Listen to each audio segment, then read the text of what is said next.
4 women, 40 men, and a deserted island. What kind of dangerous closeness will unfold? TV journalists are reviewing street footage about a prison island. 3 years ago, the death penalty for those convicted of first-degree murder was replaced with exile. Now, criminals are sent to San Bernardino Island, better known as Prison Island. Escape from the island is impossible because it's surrounded by minefields, and the only small passage for boats is guarded by military destroyers. The journalists are preparing to shoot a new film and plan to feature those who have recently been sent to the island. There's Bobby, who took part in a $2 million robbery; Lee Phillips, who blew up a bank after it refused to transfer money to her account; Eddie Collins, who killed a police officer; Bunny Campbell, who murdered her parents; Joyland, who poisoned her husband; and Dr. Norman Milford, a serial killer. The newest addition to the island's population is Carmen Sims. The TV crew is pleased, they've got some good material. Carmen is escorted to the island by a policeman who reads her rights and drops her off.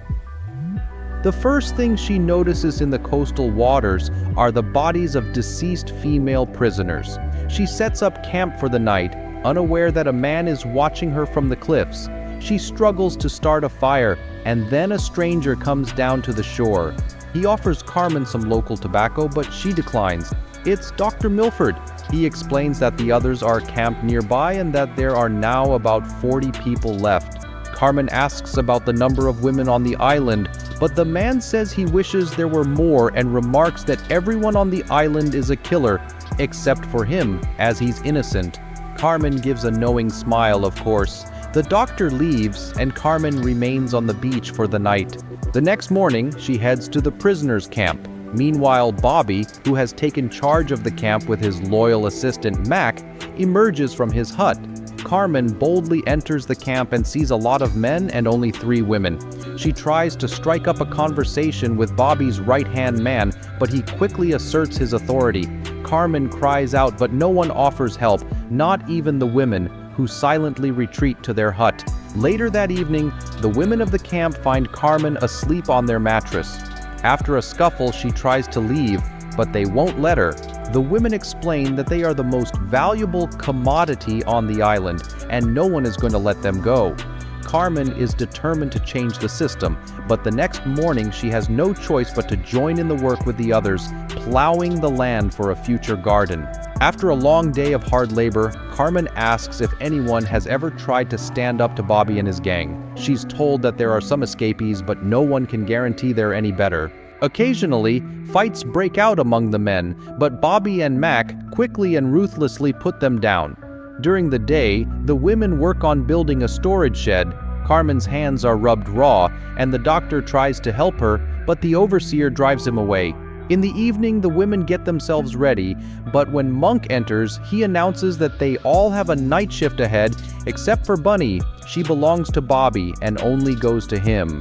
The next morning, the women distribute food to the men and witness a fight break out. Afterward, the dead man is simply thrown off a cliff as part of the island's burial ritual. After lunch, the women's group, under the guard of several prisoners, heads to the stream to do laundry. At that moment, they are ambushed by escaped convicts, those who refuse to live under Bobby's rules. The escapees kill the guards and take the women with them. Furious, Bobby orders his men to find and retrieve the women. Later that night, the group sits by the campfire, eating their freshly caught game, imagining how furious Bobby must be. Gradually, new relationships begin to form among the group, not out of force but mutual affection. However, Teller feels left out and it bothers him. He starts a fight, but the others quickly put him in his place. There will be no violence here. The next morning, the group prepares to move on as they change campsites every day. The women are tired of constantly running. At the stream, Lee finds saltpeter. By adding sulfur and chalk, they can make black powder to create grenades. Meanwhile, Carmen brings a poisonous herb, which can be turned into curare poison. Her grandmother, who was fond of magic, taught her this skill. Bobby, meanwhile, orders a thorough search of every bush on the island to find the escapees. The next morning, Bobby's men attack the camp, and a fierce battle ensues with several casualties. Cornell stays behind to buy time for the others to escape and faces off against Monk. The others flee, but one man is injured. To save him, Ade goes to get the doctor and brings him back to the camp, but sadly the doctor is too late to help. The following morning, the group discusses their situation. They can't keep running around the island forever. They must get rid of Bobby and his gang. Lee starts making grenades, and Carmen prepares the poison. They bury their fallen comrade, and the doctor decides to stay with the group. Meanwhile, in Bobby's camp, one of the prisoners builds a simple radio, and Bobby tunes in to the right frequency. The men grind the ingredients for gunpowder under Lee's supervision. Everything works out perfectly, and now they have real grenades, with only the fuse needing to be lit before throwing. At the same time, Bunny wanders off to the waterfall. She's found by Bobby's men, and Bobby overhears on the radio that a supply boat is scheduled to arrive in the morning. The group follows Bunny's trail and sees her being tied to stakes on the beach, where Bobby begins whipping her with a belt.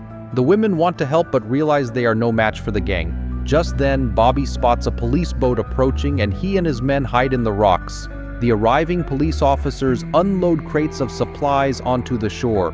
One of the officers, unable to hold back, rushes to help the injured woman. Meanwhile, a prisoner swims toward the boat, kills the remaining officer, grabs his rifle, and shoots those on the shore. The bandits, emerging from their hiding spots, arm themselves, leaving one to guard the boat, while the others head back to camp. The friends contemplate how to seize the weapons and decide the best approach is by water.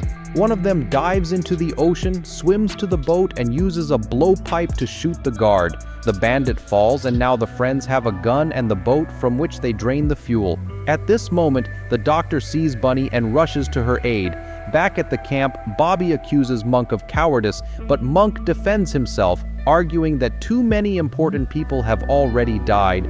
That night, around the campfire, the doctor reveals that he was convicted for turning off a life support machine for a patient who had already died, and he doesn't want to return to a place where everyone betrayed him.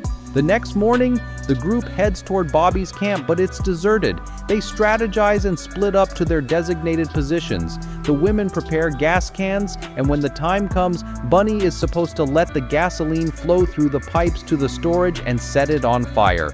The others prepare for the attack. The first explosion takes out a bandit in the outhouse. Panic erupts in the camp, with no one understanding what's happening, but Bobby and Monk begin firing with the captured weapons. During the shootout, Cornell is killed. Bobby hides in the storage and keeps shooting.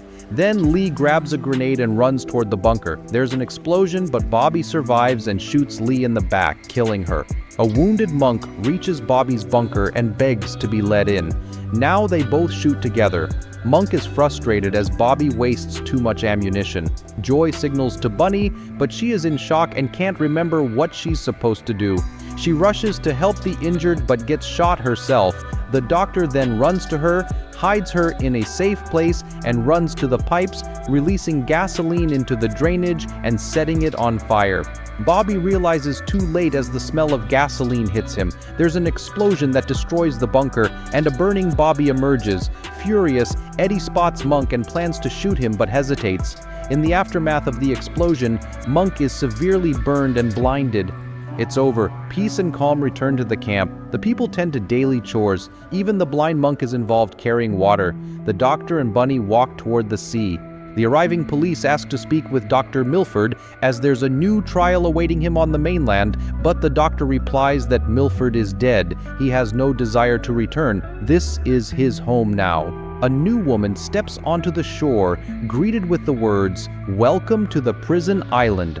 This is one of the many films from the Women in Prison series that were popular in the 1970s when the fight for women's rights was a major topic in the United States. In these films, the inmates were always beautiful, often wrongfully imprisoned, and in the end, they achieved justice and found true love.